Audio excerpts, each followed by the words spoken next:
Oi, gente, chegamos na competência 3. Aí a gente encerra as discussões em torno da logística internacional. E para fechar com chave de ouro todo esse tempo que a gente passou juntos, a ideia hoje é concentrar nossas informações no que diz respeito aos contratos internacionais e aos seguros internacionais. Não se desesperem, né? A gente não vai sair daqui bacharel em direito, a ideia não é essa. A ideia é que vocês conheçam pelo menos componentes mínimos dos contratos internacionais para que, se for necessário vocês negociarem algum tipo de cláusula, vocês tenham uma noção aproximada da realidade. Então a proposta é essa, mostrar para vocês as práticas mais corriqueiras no mundo dos contratos para que vocês percebam onde podem atuar, se podem atuar, como podem colaborar, que pontos vocês precisam atentar, tanto em termos de contratos como um todo, como em termos de contratação de seguros específicos. E aí a ideia nossa é conversar um pouquinho sobre quais são essas características gerais dos contratos, também chamar a sua atenção para os termos mais corriqueiros, né, o significado que essas palavras têm, o peso que esses termos colocam quando são ali postos no papel e assinados. Também é interessante que vocês façam a leitura aí, complementando o que a gente for discutir sobre os seguros, os tipos de apólice, né, as informações que são necessárias para se colocar nessa apólice de seguro, como contratar uma seguradora internacional, tudo isso está à disposição da gente no caderno da nossa disciplina.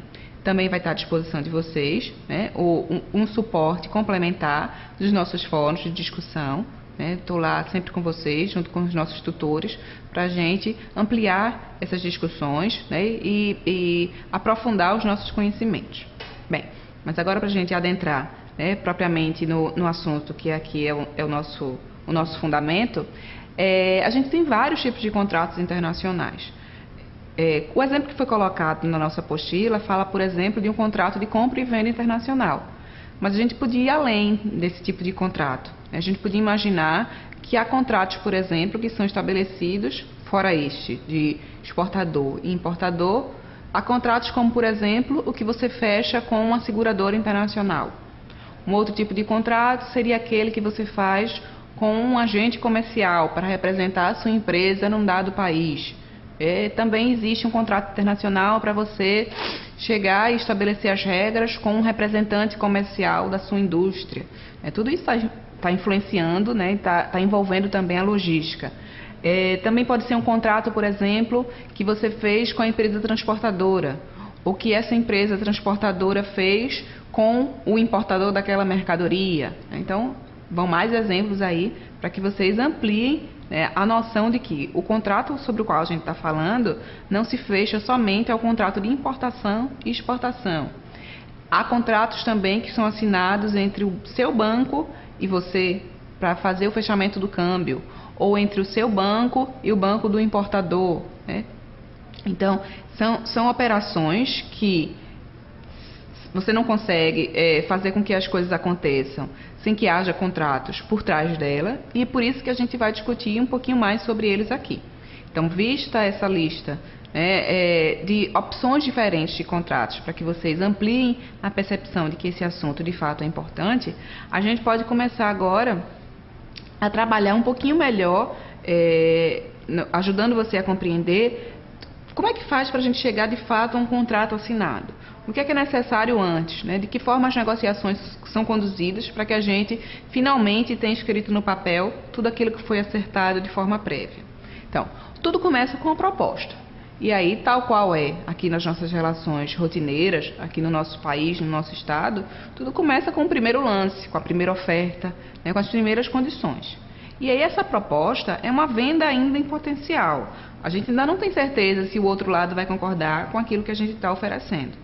Imagina, por exemplo, que a gente vai comprar uma geladeira numa loja de comércio normal. Então está lá o preço afixado na geladeira. Mas aquilo não significa que o preço lá colocado vai ser de fato o preço que eu vou pagar para levar aquele equipamento para minha casa, aquele eletrodoméstico. A gente vai fazer toda a barganha com o vendedor, puxa daqui, faz o frete ficar de graça, não cobra a entrega, divide no cartão. Então essa proposta que era inicial e que era representada, simbolizada lá pelo preço afixado à geladeira, mudou totalmente do que a gente de fato fechou.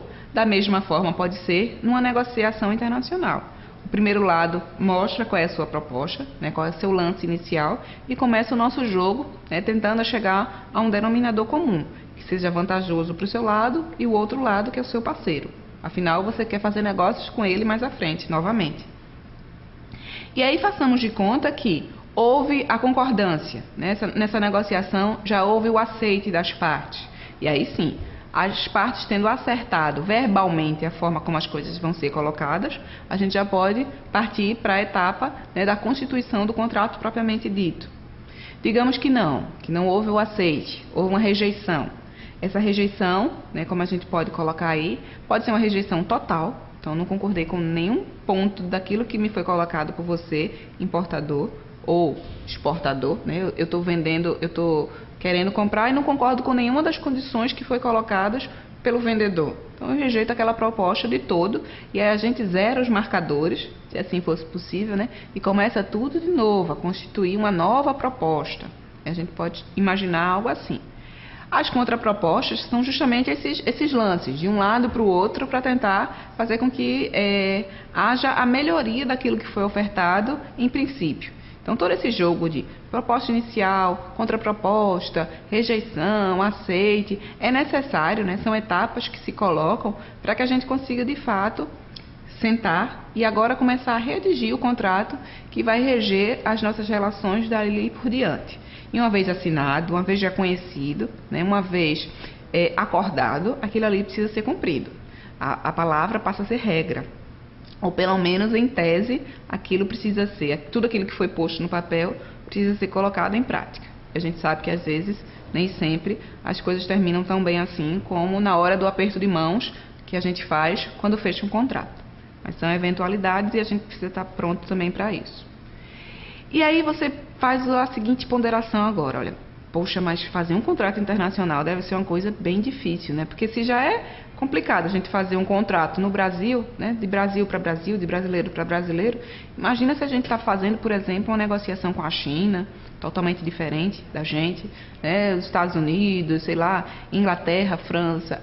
De fato é complicado, pede muito mais, exige muito mais conhecimento da nossa parte, muito mais cuidados precisam estar atrelados a essa operação, porque é tentar não negociar no escuro, né? Não dar um tiro no próprio pé. A insegurança jurídica é muito forte, porque as leis do seu país são umas, as leis do país com o qual você está negociando são outras, as leis são outras. Então, como é que essas leis entram num ponto de convergência? Né? Na hora de, se por exemplo, houver algum tipo de conflito, vai prevalecer a lei italiana ou é a lei brasileira que vai se sobrepor? Se vocês não tiverem colocado no contrato algum tipo de cláusula que fale esse tipo de situação como deve ser resolvida, prepare-se para uma grande dor de cabeça. A coisa ficou descoberta no contrato. Então, a melhor forma é sim um contrato escrito, redigido do seu lado, com o apoio do outro lado, e do outro lado com o seu apoio, ou seja, um contrato a 4 mãos, tendo cuidado, os maiores e menores detalhes possíveis precisam ser pensados. Então, tenta segurar a pressa, a ansiedade, porque depois de assinado, depois de firmado, mais complicado fica. Então, é fundamental que tudo seja feito com muita precisão, com muita objetividade e com muita calma. Essa é a grande dica que a gente deixa aí para esse momento da nossa discussão. E aí a gente tem uma listinha de cláusulas, né, oriundas de um dos nossos livros, de uma das nossas referências bibliográficas, que traz para a gente uma espécie de sumário para esse contrato padrão que a gente pode pensar que se replica no mundo todo. Então, em regra geral, contratos internacionais trazem essas cláusulas aí. Começa-se identificando as partes, fazem-se as definições, os objetos que estão em jogo, preços e condições de venda, se fala sobre as modalidades de pagamento, quais são as obrigações das partes, casos de garantia, qual é a lei aplicável e a jurisdição em caso de uma disputa, como o contrato pode ser rescindido, em que idioma aquele contrato vai ser escrito, cláusulas de força maior, a duração do contrato e, finalmente, a solução de controvérsias. Todo contrato é assim? Não. Isso é uma base, é um norte, um começo para você imaginar de que forma os contratos internacionais são feitos. É interessante que eu coloque todas essas cláusulas no meu contrato? Sim, aí sim é interessante. São cláusulas mínimas para que você insira no seu contrato. De repente você e o seu parceiro comercial nem querem chegar no contrato. Aquela simples fatura pro forma que vocês já estudaram, de repente aquilo pode ser aceito por vocês como o documento que simboliza um contrato. Ok, fica aí a critério de vocês. Mas se eu pudesse dar um conselho, o meu conselho seria: fechem de fato um contrato internacional. E aí, nesse primeiro item, identificação das partes contratantes. No nosso caderno de atividades, vocês viram que é preciso que vocês atentem a saber que pessoas físicas e jurídicas estão assinando aqueles contratos. E o peso que aquela pessoa que dá lá o nome, o diretor comercial da empresa XXX dos Estados Unidos, quem é essa pessoa de fato na hierarquia daquela empresa.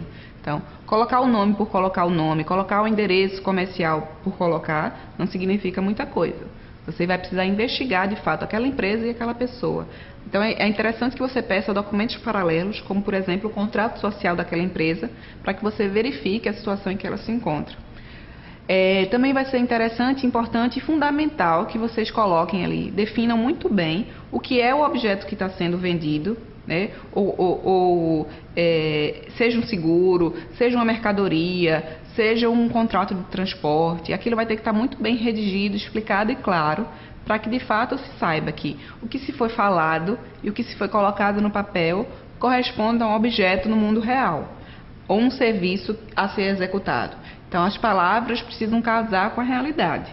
E é na hora de definir e de colocar o objeto, que a gente faz isso. Então, clareza nessa parte aí. Preços e condições de venda. Nesse ícone aí, nesse item, a gente está falando dos incoterms. Quais são as minhas obrigações como vendedor e como comprador? A quem cabe a contratação do seguro? Quem é que faz a entrega da mercadoria até lá o ponto de embarque e de desembarque? Se a gente estabelece que o incoterm a ser utilizado é o FOB Rio de Janeiro, a gente já está ali sacramentado. A gente já sabe a quem cabe as responsabilidades de ambos os lados. Claro e sacramentado. Modalidades de pagamento. Nós convencionamos que vamos trabalhar com carta de crédito. Ok. Convencionado oralmente equivale a uma convenção também no papel. Por isso que essa cláusula da modalidade de pagamento tem que estar contida no nosso contrato. Quais são as obrigações das partes? O que cabe a mim enquanto exportador e a você enquanto importador. O que cabe a mim enquanto contratante do serviço de transporte e a você, empresa transportadora.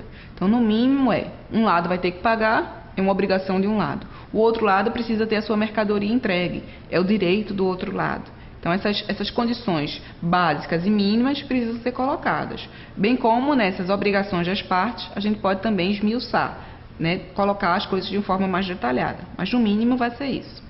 Garantias. Em caso, por exemplo, de mercadorias, de objetos, de tecnologias ainda não muito bem disseminadas no mundo, talvez seja interessante a gente colocar uma garantia que obrigue ao vendedor fornecer, por exemplo, uma assistência técnica. Em caso de defeito, de dúvida, haja um componente posterior de assistência técnica a ser ofertada ao cliente. Então, isso pode ser um objeto de garantia a ser inserido no nosso contrato. Qual é a lei aplicável e que jurisdição vai valer? Então, no caso de uma disputa comercial, algum tipo de desentendimento entre o importador e o exportador, ou a transportadora e o contratante, quem é que vai ter a razão do ponto de vista legal? Vai prevalecer a lei francesa, em detrimento à lei brasileira? Ou se convencionou que de fato é melhor a gente trabalhar com a lei brasileira? Os nossos parceiros franceses concordaram em se utilizar da legislação brasileira para aquele tipo de situação. Isso é uma coisa que precisa ser resolvida por vocês, pelos dois lados. Em caso de rescisão, de encerramento daquela relação comercial, claro que a gente vai para o contrato sem pensar nisso. A gente quer que o contrato seja assinado, que as coisas aconteçam da melhor forma possível, que a gente volte a ter relações com aquele parceiro, mas de repente aquele contrato precisa ser rescindido. Vamos imaginar que a outra parte não cumpre aquilo que lhe foi colocado como obrigações. Há um descumprimento. Então, se a gente não coloca uma cláusula de rescisão, a coisa fica solta. Nessa rescisão vai caber algum tipo de penalidade financeira? se o contrato não for cumprido até o final, ou as partes concordam que, em caso de rescisão, ninguém deve nada a ninguém e a vida segue? Não sei. De que forma vocês vão chegar a esse entendimento, cabe a você e a seu parceiro. Mas que é interessante a gente imaginar que uma cláusulazinha para rescisão cai bem, isso cai mesmo. O idioma. Que tipo de idioma vai prevalecer? Sou brasileira, você é chinês. Nosso contrato vai ser escrito em português, em mandarim ou em inglês? E se a gente opta, por exemplo, pelo inglês? É interessante que nós tenhamos o nosso tradutor e o outro lado também o tenha, e a gente consiga fazer a verificação para notar se essas traduções, de fato, elas batem, principalmente em termos técnicos. A gente já trabalhou em experiências profissionais com 2 tradutores diferentes e cada um escrevia um termo técnico de um jeito. Então foi complicado para a gente, enquanto cliente, saber se o termo técnico se escrevia dessa forma ou dessa outra forma daqui. Foi uma situação inusitada, mas que a gente precisou chegar a um terceiro tradutor para meio que tirar aí na sorte qual era o termo correto. Então imagina, o meu exemplo não era nem de um contrato internacional, estava falando de uma tradução de uma coisa mais simples, de uma atividade corriqueira. Mas no contrato internacional, imagina só o peso de uma palavra mal traduzida ou mal colocada para tudo isso que a gente está construindo aqui. Cláusulas de força maior. Então, isso contempla justamente e geralmente fatores impeditivos para realização, para o cumprimento daquele contrato. Por exemplo, o país com o qual você tinha negociado, entrou em guerra civil. Como é que você vai fazer a entrega daquela mercadoria? O país está em guerra. Houve um acidente natural, um tsunami, um furacão, e a mercadoria que estava naquele navio sofreu uma total avaria, uma total perda. E agora, como é que a gente faz? Se a gente não coloca essa cláusula de força maior no nosso contrato, a gente vai ter muita dor de cabeça, porque uma situação inesperada que aconteceu, sobre a qual a gente não tinha nenhuma possibilidade de ter antevisto isso ou de ter tomado algum tipo de atitude para resolver, e agora está aí o grande problema na nossa porta, para a gente poder resolver. Duração do contrato. Esse contrato ele vai se extinguir automaticamente quando a entrega for feita, quando a carga for transportada, quando o seguro for coberto, for totalmente pago. Qual é a duração que vai ter esse contrato?